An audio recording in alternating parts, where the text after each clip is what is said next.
Good evening. Thank you very much for having me. I wrote out this brief statement here in Word so I could make it very brief, and then we can move on to our discussion. Mhm. So again, my name is Dexter Porter. I'm the organizer of the 1663 Survival Tactical Games based out of Georgia, Wilkes County. I am a resident here in Metro Atlanta. And so let's begin. So as of this moment, there's an estimate of 14 million new African-American gun owners. But even with that historical statistic, Black gun owners still have to deal with the reality often being made and being uncomfortable when it comes to firearms ownership. In many of the instances, we still have to fight for the right just to buy a gun. Add to that the very fact that we finally get a firearm, it is viewed by some that we are now part of a problem of gun violence in the Black community. There are those who believe that Black people shouldn't own or possess firearms. We'll get into that. Or there are those that believe and have a very different perspective that African-American gun owners are somehow skewed ideologically. Black people should, it is critical to make sure that you as an African-American firearm owner understand and educate yourself and know the difference between gun violence, gun rights, and also gun safety. There's a big difference between the illegal use of guns that is often portrayed in the media by gun violence, by criminals, and you as a legal Black gun owner. These two are very different issues and have really nothing to do with the other. Don't let anyone suggest or convey to you that you don't have a right to self-defense or owning a firearm. Now, what do I mean by that? By becoming comfortable in educating yourself. As an African-American gun owner, we are constantly negotiating the realities of what causes us to go out and purchase a firearm. Why are we uncomfortable versus are we comfortable? But with that knowledge comes power. That is why learning the laws, understanding the history of African Americans and firearms in the United States and the Black Arms Movement and exercising your right within the Second Amendment is essential. All right, now with that, I'm going to be quiet. So I believe that one of the questions that Teresa had asked me was, why is there an increase in gun violence within South DeKalb, for example? There could be many reasons. Let's take a look at what occurred back in the 80s during the gun ban of what some call assault style weapons. Guns were not the issue. It was just a byproduct of drugs being filtered into urban cities throughout the United States.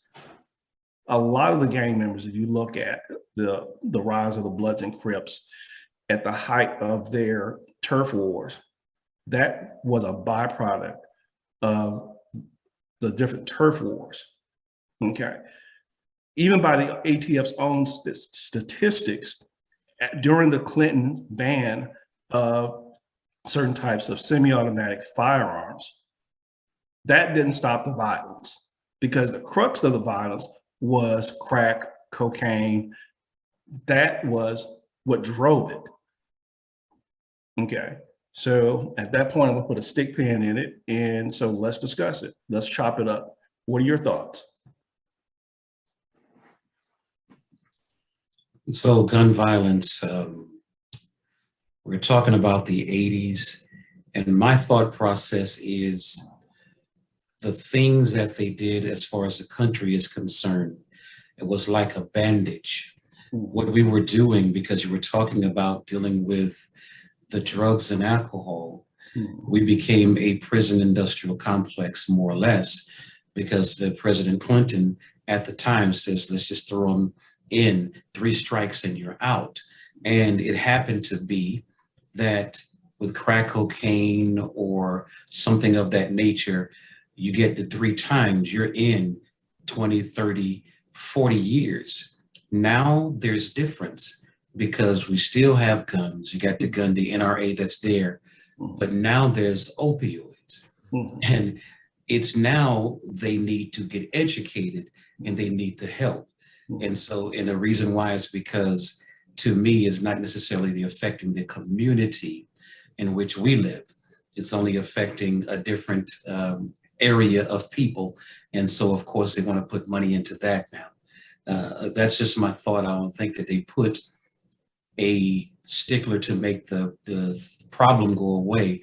It became a bandage, which, you know, you can either cover it up, and then when you open up the bandage, it is a very big wound, and the bandage never actually covered much up. It just kind of overlooked a little bit before it exposed a lot. I'll stop there. And to your point, Reverend, that's the exact point that, and for transparency, I'm a member of the National African American Gun Association, Huey P. Newton Gun Club, and Black Gun Owners Education. I'm not speaking in any official capacity for them other than my capacity as the organizer of the Team 1663 Survival Tactical Games. But I will say this, the one thing, not the one thing, actually separately, those three like gun groups agree on a lot of things, but the one thing they definitely agree on is some of the points that you made. And that makes a distinction between what the NRA is. What I was talking to Bert earlier before you jumped on was that if you look at the NRA, for example, and that's kind of the go-to boogeyman when you get these shootings and you get the news stories about the drive-bys. It's always the NRA is the one that is targeted as that particular boogeyman. And in my mind, they really are, but that's a kind of a different ideological point I want to get into. I'm often confused as to why, for example, the NAACP doesn't reach out to organizations like NAGA, Huey P. Newton Gun Club, or Black Gun Owners Education for their thoughts on this, because they've got some great ideas on how to combat gun violence in the inner city. Okay, one of which is more after school programs, putting money towards programs that will get some of these young people off the streets and job and social training. These are concepts that are foreign to a gun organization like the NRA because they can't come with that kind of perspective, if that makes any sense. Okay, and I remember doing the Trayvon Martin and Philando Castile. Let me go back to the Philando Castile incident. NRA was extremely quiet on that. And you saw NAGA, the National African Gun Association, you saw Huey P. Newton and Black Gun Owners Education take a stand on that. Okay, and I'm gonna kind of tie this in. Philando, who was a legal gun owner, legal, he had a permit, okay, did nothing wrong, was not properly educated in the laws and what in his interaction with the police.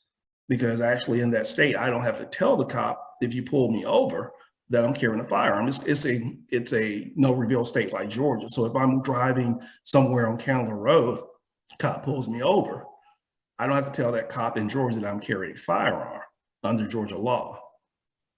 Okay, he believed that he was doing the right thing because that's in his mind. As an African-American male, he's carrying that firearm, thinking, okay, well, let me reveal to this cop that I'm carrying this. And it turned into a very bad situation for him. And you saw the NRA did not take a position on that. And I kind of wanted to when you mentioned the NRA, Reverend, I take real I get in my feelings about that, because that's always seems to be the go-to for, and that don't take offense by that now. It just seems to always be the go-to when folks want to kind of poke the stick about the 2A movement. Okay, let's talk about the NRA. Like, heck, they're not the only game in town. I do have to tell you, that's the only game most of us know. Yeah. And so if you say the NRA, everybody can refer to that. Right. If you're looking at any of the other ones, most of us are not educated on the other areas. Right. Yeah. Right. And that's where I would love at some point there to be dialogue, bring these other groups to the table, because these are the groups that are going to work with you and talk to you. NRA is not going to talk to you about this. They're not going to come and say, you know what, let's create these after school programs and help combat this violence, get these kids off the street, because they just don't have a board that thinks like that.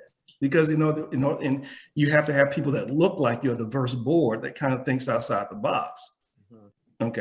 Most too is the education of it all. Again, the biggest way, and I think the other areas can get involved, is by the media, because NRA is all over the media. Yeah. And that's an area that sticks really hard. If you get the other groups that can offer other programs to let the media have, these are positive things. Yeah. Channel 2 all the time, Channel 5 all the time. They will publicize if it's a positive approach to it. And then we can hear some things and possibly use that in education for our children, our adults, the Black community. Right. Here's one thing that those three organizations are doing now. The last 3 years, they've gone out of their way to make sure that they had community outreach on gun safety and gun violence prevention. What I like about what Black Gun Owners in Education and National African American Gun Association does, for example, you can't even go on the range as a new member for a month to 2 months until you pass your fundamental safety classes. So you can't do that with NRA. NRA, you send your $55 membership, that's it. You join one of those organizations, you pay your membership. Okay, that's good. You can come to the meetings, but guess what? You can't step on the range with Dexter and the other membership until you've shown safety proficiency, number one. Now, what does that mean? That means understanding you just don't own a gun and lay it around the house for your kids to get into. Okay. Understanding that as a responsible firearms owner, don't leave your gun in your car unattended. What amazes me is one of the biggest statistics, the Atlanta police, I'm gonna use them for example. One of the biggest things that are stolen are firearms. I don't know why people, it is beyond me why people leave them unattended, unlocked in their cars. And on the average, I was looking at some of the stats now, the APD, and I'm trying to, if I can find the cap count, APD is saying it's like at least 100 some odd guns, every other week. Now you might say that's not a lot of guns, but actually that is. That's quite a few firearms that find their way back onto the street. So let me ask a question on that one as well. You're talking about guns in vehicles. Is it the Georgia law that makes it a mandate that if you have it in your vehicle, you have to have a gun carry license versus just a gun in your vehicle and not have a gun carry license? Well, here's the thing. In Georgia, we don't have a carry license. We have a permit license. So it's kind of permit. Same thing. Yeah. To me anyway. So in Georgia, the permit allows you as a gun owner to possess that firearm and just take it with you wherever. Okay. All right. That's constitutional. It's kind of different, say, than what goes on in Florida or Texas. The reason, I'm sorry to cut you off, but the reason why I asked that is because I hunt. And so I may go deer or, maybe turkey or something of that nature, not boar. I don't have that yet, but anyway. I'll take you with me. My family's got 400 acres down in Wilkes County. So when you're ready to go. Awesome. That sounds good. I can go with you this year, doing rut season though, because I need to get me one. But the thing is, I don't have a permit. I put it in the truck and I roll, not loaded, all of that, but it's just my 30-06, my rifle that I have, just when I'm going hunting that I have. Some other people, they may carry some other things, but they don't have the permit. And I think that a lot of times that's why they leave it in the car as opposed to keeping it on their person. That's my take on it, but I'm not sure. That might be the case, because in Georgia, as you know, as a gun owner yourself, in Georgia, the car is an extension of your home. So in their mind, well, I'll leave it in my car, but still that's unexcusable to leave it in your car unattended. Right. Okay, Mhm. that's kind of where you'll find organizations like the ones I'm a member of, the NRA, differ on. The NRA's position is, okay, it's yours, it's your business. Well, no, it is such that you are responsible. Mhm. This is a very dangerous tool Mhm. that if it gets on the street, it ends up in a drive-by. It ends up being used on some woman walking on a nature trail somewhere. It's used in a home invasion. Okay, so this is something that we as firearm owners need to take seriously. And so, to your point, that might be some of the reason within the Georgia gun law. Okay, which is probably why I don't favor the gun law that Brian Kemp is putting forward. I, I love the fact that I can be able to own what I want, but it makes me nervous to have that type of law, Texas law, being put in place in Georgia. And in actuality, there are a lot of gun owners that don't like it either, black and white. There are a lot of police departments that don't like it. When they passed that in Texas, the Fraternal Order of Police were up in arms about it. And let me say, this type of law can be weaponized against minority gun owners. It gives the police even more excuse to act, I think, in ways they typically wouldn't act. And we've seen it happen in the state of Texas too. I didn't go too much on a tangent, Reverend, did I? No, no, no. But the types of guns, I understand the tactical portion, having it when you're going out and you're doing one of those events that you're talking about, something like the AK-47, the assault rifle. Yeah. But when outside of that, even hunting, would you need something of that nature? Well, this is probably where we're going to disagree. I'm a firm believer if the law allows me to own it, then I should be able to own it. Okay, as long as I'm responsible. So the question is, how do we responsibly own the firearms? Okay, and it not end up in the hands of people that it shouldn't be in. Mhm. I think that's kind of where we're leading. If you look at the last several mass shootings, for example, these were, and they were kids for the most part. These Mhm. were students that got into their parents' firearms, and these firearms were not locked as they should have been.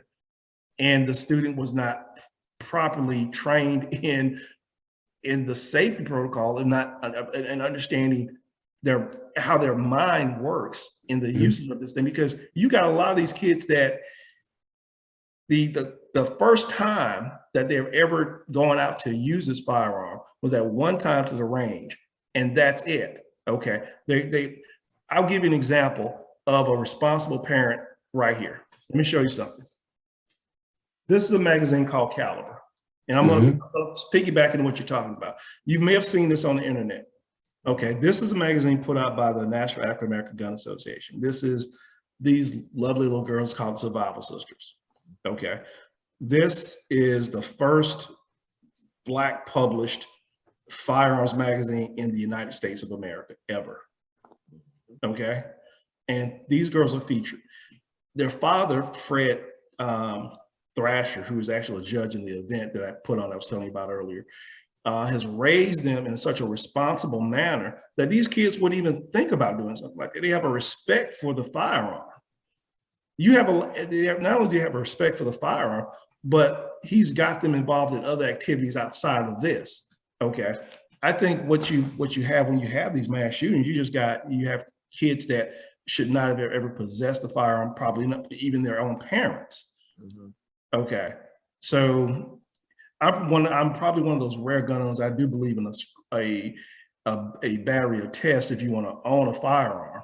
Okay, now that draws a civil war within the gun community when you talk about that kind of thing. But I don't, for example, have an issue with it. But to kind of go back and piggyback on what you're saying, I don't believe in banning those types of firearms. That's just where I stand. So no, that's not a problem with banning it.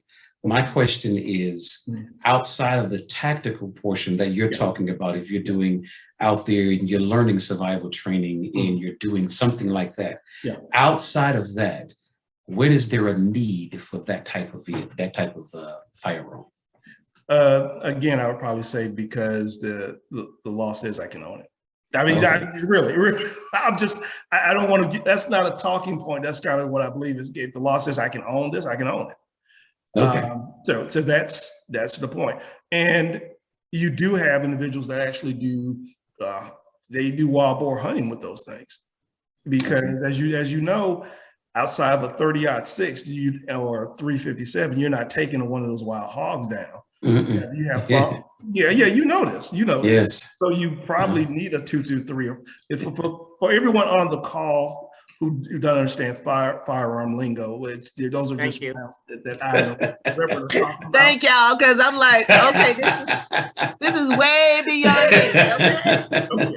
Okay. And I don't want to dive deep down the rabbit hole because then everyone's going to get bored at some point.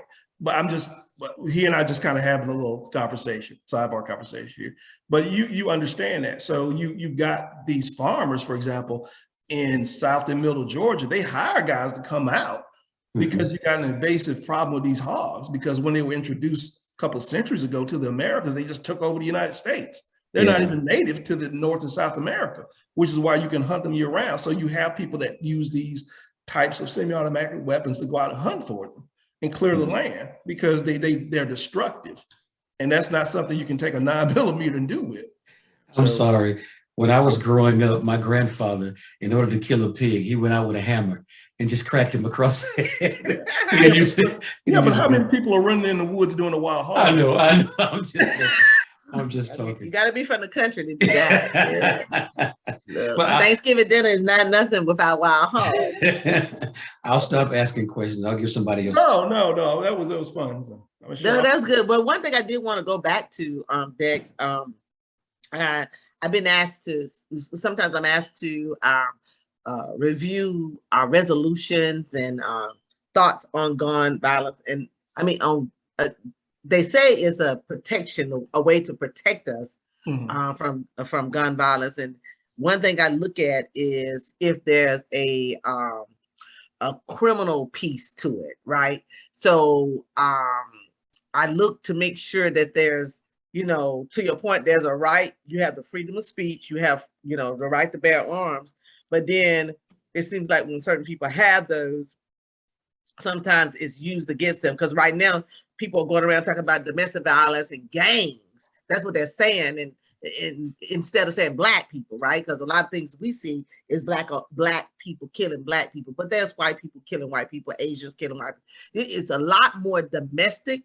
I think what I heard is that there's more domestic killing than it is homicide. So when we talk about domestic, that's somebody right? So if you're going to put a law in place against somebody then what are we doing on the end of when it comes back and we're talking about criminal justice reform, right? Now, with this person then shot somebody because they have the right to bear arms, but they don't know that they have a right. They don't have a right to shoot anybody. So when we talk about laws, that's what I kind of wanted to hear. That's a very good point, because that goes back into what I was saying earlier, what makes the distinction between those 3 African-American gun groups that I'm a part of in NRA.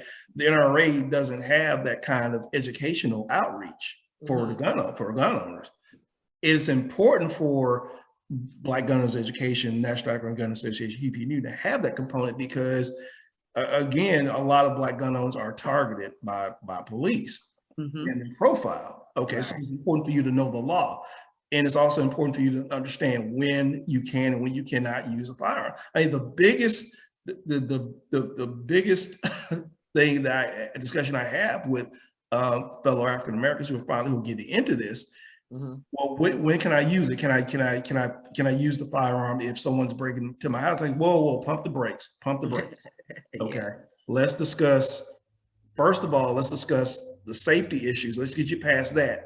Right. When you understand that, then we can talk about the law, because the law is very convoluted in when you can and when you can't. For example, can you run outside your house? Well, that's a kind of a gray area.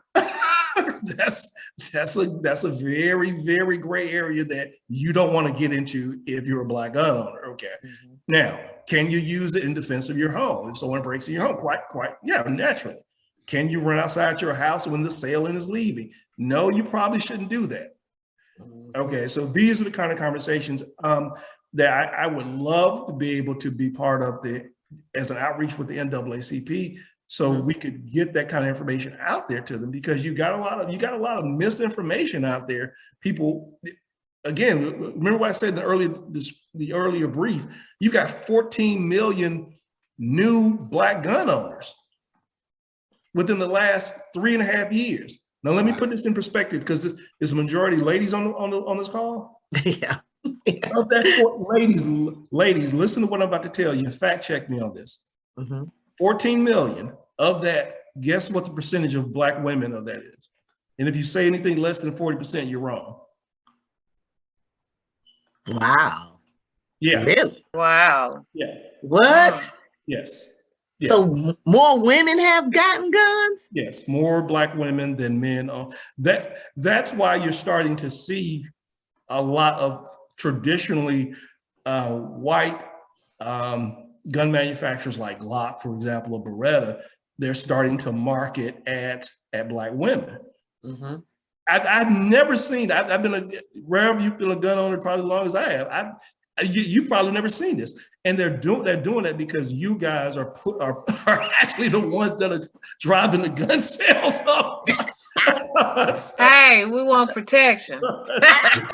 We buy them like our new purses, huh? Yeah, I'm actually so mad at Black women about that right now, because you can't buy ammo, because between y'all and the Latino women, that's what's going up.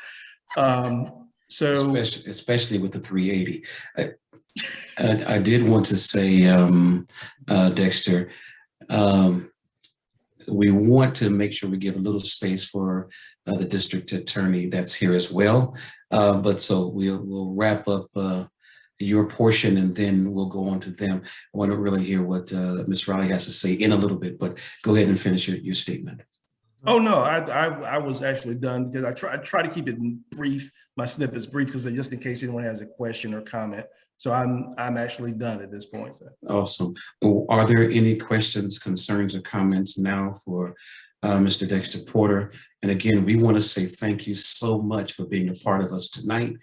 You're welcome anytime you want to come. I did put my information inside of the chat, so you can get in contact with me. I'd love to go hunting with you this deer season now. I'd love to go sometime beginning of October. And in closing, guys, let me say this. You got to be responsible in your use of owning these types of weapons. And you have to understand the laws. Again, a lot of laws, they sound great on the books when we're passing them to look out for the greater good, but sometimes these laws are used as weaponized against Black gun owners. Yes. So you look a little deeper into it. So I am for gun safety. I am for punishing people who you leave your gun in your car. I mean, I think if you leave your gun in your car and it's used in the commission of a crime, I think you should pay a fine for it. That's me personally. You know. So in closing, thank you guys for having me, and I'd love to be able to come back. Take care.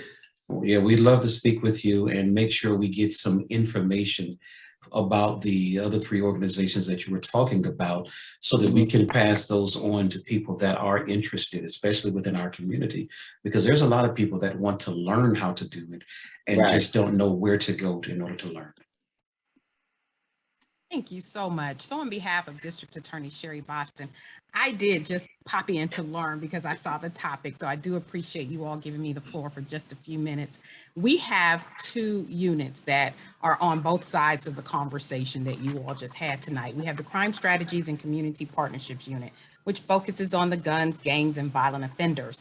But the most important and the newest unit that we have that we are standing up this year is our Firearms Violence Prevention Unit. And that unit is designed and created and will be implemented to focus on gun safety and gun education, and making sure that we provide resources to the community so that they will know not only the importance of, as the speaker said, is it Mr. Cooper?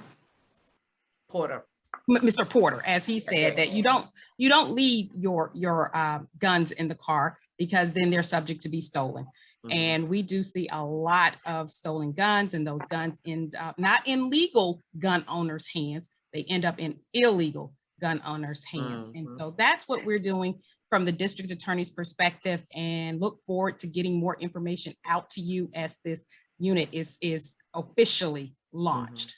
Well, when you do the launch, please invite us, because I think there's a collaboration effort that has to take place, right?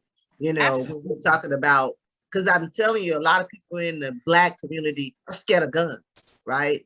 So, and then when you hear about all the crime, they automatically go to what's going on with the gun, instead of why we having the crime, or why people don't know how to do, what is that? Is a word, conflict resolution, right? We don't talk about conflict resolution, and especially the way we grew up, right? When we grew up, fight it out, and then y'all friends the next day. You see what I'm saying? Now it's like you say something wrong, somebody just want to go and take you out, you know, and then don't think about it. So it's a different concept of the community and what they think about guns, and then gun violence, and then crime, and then the after effect of what it does to impact your community, right? So there's no jobs, and you know, the kids are not able to get after school care that's safe, you know, and then gangs are literally formed from not having something to do. So the biggest thing is having something to do, and then educate them as well, right? So yeah, I get off my soapbox, but I really appreciate the DA's office coming in. That was good though. I like when other people come, not just because they're on the agenda, but to come and listen and learn, because that's where the collaboration is stronger, right? Sharing information. Absolutely. That's what it's all about, and we appreciate that, Ms. Teresa, and also from the district attorney's office. We like to always give good perspective. Dexter, if you're still here, I think there may be a few others that have some questions. If you want to pop back in, sir. All right. Oh, here he is. Okay. Yes. All right. Any other questions for Mr. Dexter at this time, or do you have any comments on what the district attorney's office had to say, and Ms. Riley had to say? Oh no, I completely agree with her. I think you'll find a lot of African American gun owners are probably on the same page with some of our local district attorneys. Probably not in the same page in certain weapons own, but socially and ideologically, I think you'll probably find we're probably on the same page. So I agree wholeheartedly with her. Like I said, I for the life of me, and I go back to leaving the firearms in the car, I cannot fathom why people do that stupid stuff. My belief is, I really believe that if you leave your gun in the car and the police come to do a police report, I think at a minimum you ought to get $100 fine. You know, really. Okay, you left your gun in the car. Okay, cool. Well, we're gonna take this police report, and by the way, here's $100 ticket.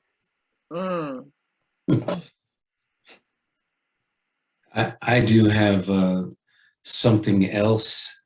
We have quite a few ladies on the line, and someone may be interested in obtaining one, owning one. Ladies' hands a lot of times are much smaller than our hands are. So what would you recommend as a safe, as far as you know, what you've done, even though you do have to study all of them for safety and train on them, but what would you recommend as a safe firearm for a female? I would say there's probably no such thing as that. I've seen women who are able to operate a Desert Eagle better than men. Okay. And that's a very large pistol. Okay. So again, this type of tool, it's like any other tool, a hammer, a saw. Well, what's the best saw or hammer for you? Okay. It's like buying a house or a car. You may not like the 4-bedroom. You may want the 6-bedroom. You may decide, you know what? My husband and I, we're downsizing, we only need a 3-bedroom. We don't need the maybe you don't need the SUV. Maybe you just need that small compact. Mhm. So I think the worst advice that I could give someone is to tell them this is what would suit you. You have to go try it out on the range. You have to see what fits your personality, because you might have small hands and discover, hey, look, I can fire a full size 45 ACP. For those who don't understand what that is, it's a very full size. That's a big gun. Yeah. And let me tell you, let me say something.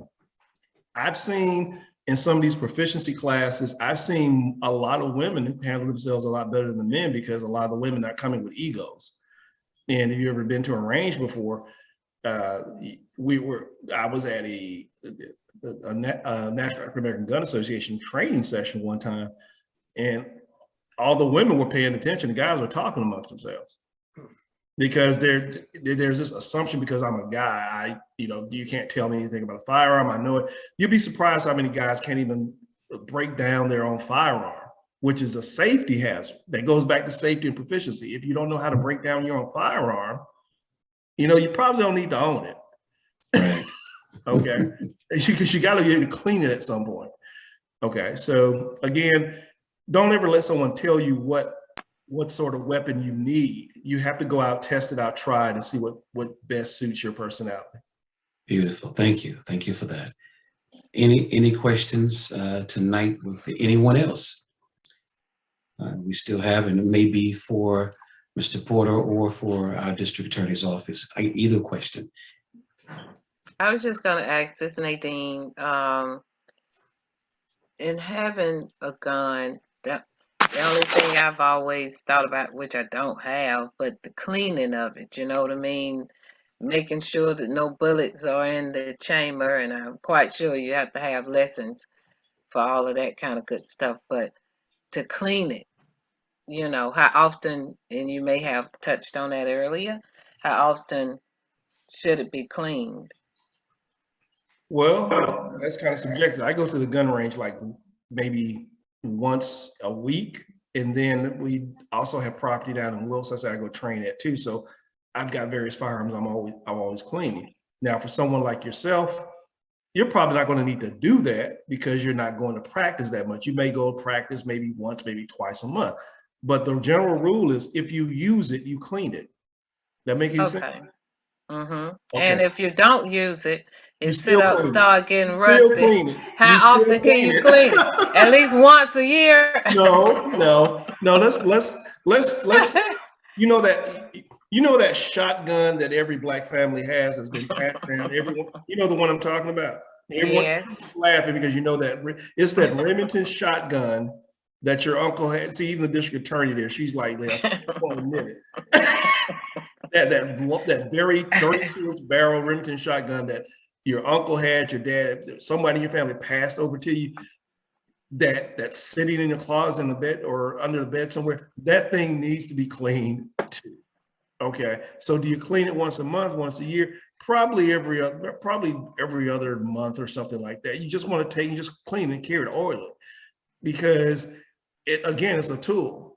Okay, I mean, you take your car to maintenance, you have to maintain that as well, because you don't want to get into a situation where you go to protect your family and it's a misfire or it's jammed. Mm-hmm. Okay, which kind of leads to some other things. Okay. Thank you. I appreciate it. And especially having to take it apart and remember what to do to put it back together, right? It takes practice. Huh? Most of the firearms now are so simple to take apart and put back together. Trust me, they're real easy. They're extremely easy, and even some of the revolvers. It's not rocket science. It's a revolver. It's easy to clean. So, which kind of different than the semi-automatic pistols. Yeah. So to Nadine's point, there are classes that you could take based on your weapon. You purchase a weapon, you go to the classes, they will teach you on your weapon how to take it apart, how to clean it, how to put it back together. And they don't just let you do it one time. You can do it over and over again to get used to that. So those are some areas to think about if you're thinking of owning one. But it's better to have yours and learn how to do yours as opposed to just any of them. Because if you have one and it's different to clean that one than yours, then you may get stuck. That's actually I think Black Guns Education, I know that's part of the National African American Gun Association proficiency, but Huey P. Newton, I'm not sure, but I know Black Guns Association that is as well. That's part of the new orientation. That's part of their new membership orientation now. Awesome. So again, you don't, let me go back and repeat that. You don't step onto the firing range until you have those proficiencies. So again, that's part of, you don't know how to break your gun down, you can't roll out down the range with them. Okay, you have to know that. And also you have to know the 5 rules of firearm safety and be able to recite that verbatim. Okay, so that's part of the, and that's orally. And I kind of like what one of the instructors, Zella is her name, she will actually make you recite that as you're firing. So you have to recite the 5 rules of firearm safety. You always keep your muzzle pointed in the right direction, be certain of your target, et cetera, et cetera. So for every shot, she's making you recite that. And then part of the proficiencies will make you take that thing apart, put it back together, and recite it over again. And they've actually partnered up with, I'm trying to think of the name of I think it's Glock, and they actually give their new members a firearms lock. Yeah, most of them come nowadays when you purchase one with a lock. Yeah, so that's good. Yeah, I read somewhere that they have the question that that people have of, oh, if I'm going to be safe, I need to keep it under my pillow or somewhere right near me. And I read that they have little lock boxes that you can actually use your thumbprint or your fingerprint to open. So you can practice that, and you can have that ready if you think your house is going to be invaded. So that there's really no excuse for not having it locked up. I can't imagine that's going to be the cost of that little device could never be worth the danger that you're putting out there without having it locked up. I like to ask Ms. Riley. Oh, you was getting ready to say something, Ms. Riley? I was actually thanking Mr. Porter for putting his contact information in the chat. Yes, I was just gonna ask the department to get the gun license. Is that the Superior Court? I don't know if you know all of the ramifications and how they doing it now in reference to being able to get the license. And It is through probate court. And if you go to the DeKalb County website and put in the probate court, right on their website, it'll tell you exactly everything you need to bring with you before you come down. The last time I went to the website, they were still remote, but that has been some months now, and they may be fully open for you to come in, but you will probably need an appointment. And just me, I would make sure I called and had everything so that I wouldn't have to make multiple trips. But it is located in the basement of the courthouse, which is at 556 North McDonough Street. right, where you get your marriage license, right? Funny that it's the same place. That's what somebody said. Get the marriage license, get the gun license, okay. But yeah, I remember going down with a friend of mine one time, and she said, "Go on and get your permit." Got the permit, held it 4 years at least. Never got a gun. And like, people say, "Don't tell people you ain't get no gun." But it was just because, I never thought to have one. But I just wanted to ask the question for just in case, and just for everybody. Okay, thank you. Awesome. Are they back to being open where they can receive people now? I think they are, and just go to the website though to make sure, because I'm certain it's going to be appointment based. Everything in the courthouse, we just restarted our jury trials last week. So everything in the courthouse is slowly opening up, but it's going to be limited capacity. So just check the website and make sure. Understood. All right, we're nearing our end, or 4 minutes before 8. We're gonna wrap up in a second. Was there any final statements that anyone has to make at this time?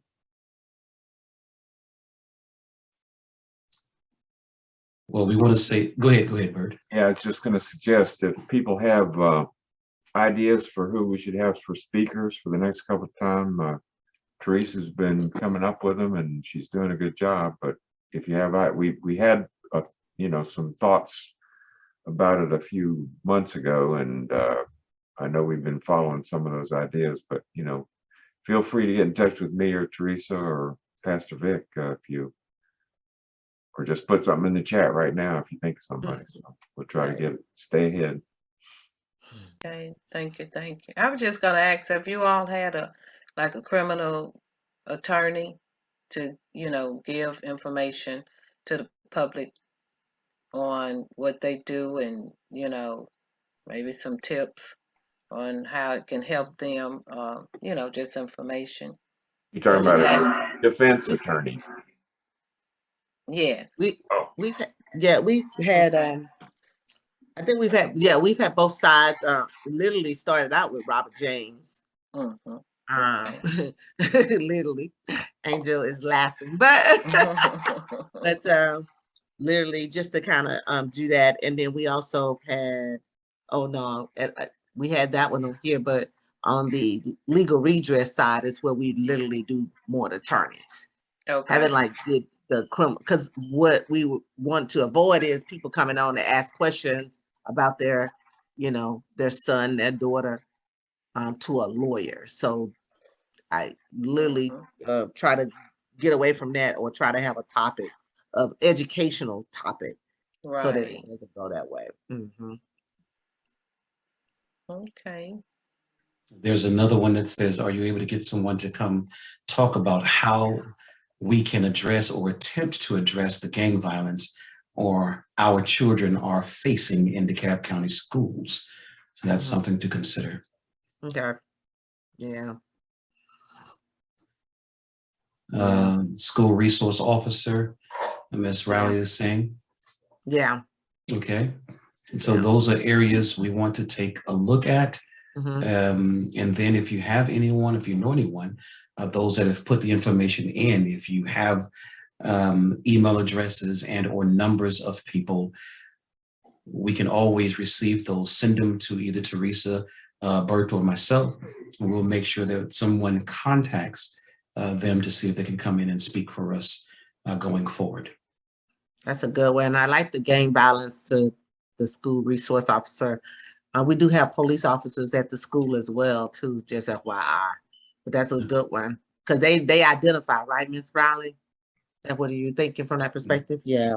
Okay. Absolutely. And they'll have resources in the community to get the kids together, and maybe even DeKalb County PALS program. Did they start it back up? I thought it was on hold. Is it on hold? During the COVID, they have been not meeting. Okay. Let me reach out to Weber for you. Weber is over at East Precinct now, and I'll find out. Yeah, please do, because those activities was one of the things that I know, because I used to support them on Friday nights. So yeah, a lot of that kind of ceased during the COVID. I don't know what they've been able to do, but that's a good point to see if that come back up. So that one. Let's have everybody to look in the chat, if you will. Mr. Dexter Porter has put his information in, as well as some of the ideas for future speakers. Then there's also you can get in contact with Bert Skelly. His email address he's placed in there as well. So please take a look at the chat to make sure that you don't miss anything from the beginning to the end. Excuse me.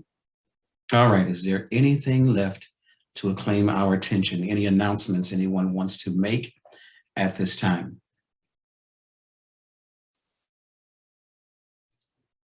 You had something, Bert?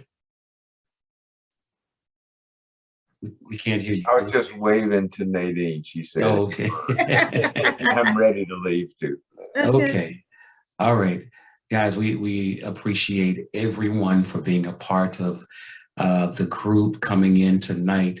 Again, Mr. Porter, thank you so much. Thank you, Ms. Riley, for coming in and coming back again. We appreciate that. And then also to all the ones that are here to make this a success. We do all that we can to try to promote and encourage things in our community. After all, this is our community. It's a part of any nationality, any creed, but we want to make it just a group of people that can come together at any time. And I always say it doesn't matter what your background, what your religious preference is, what your orientation is. We want to be able to find ways to get into our community and make sure our community stays safe, stays educated, and stays encouraged as we move forward from year to year. So thanks again to everyone. And we're going to close out with a prayer. Father in heaven, we are always grateful for your loving kindness and your tender mercies that you shed upon us all. And we do pray now that you might bless us as we make ready to adjourn this meeting and constantly be with us and keep us constantly looking forward to the next time we can come together and share some good and great ideas. We pray this in Christ's name. Amen. All right, everyone, have a great and wonderful night. Thank Good night, you everyone. all too. Yeah, Mr. Good Porter. night. Bye-bye. Right.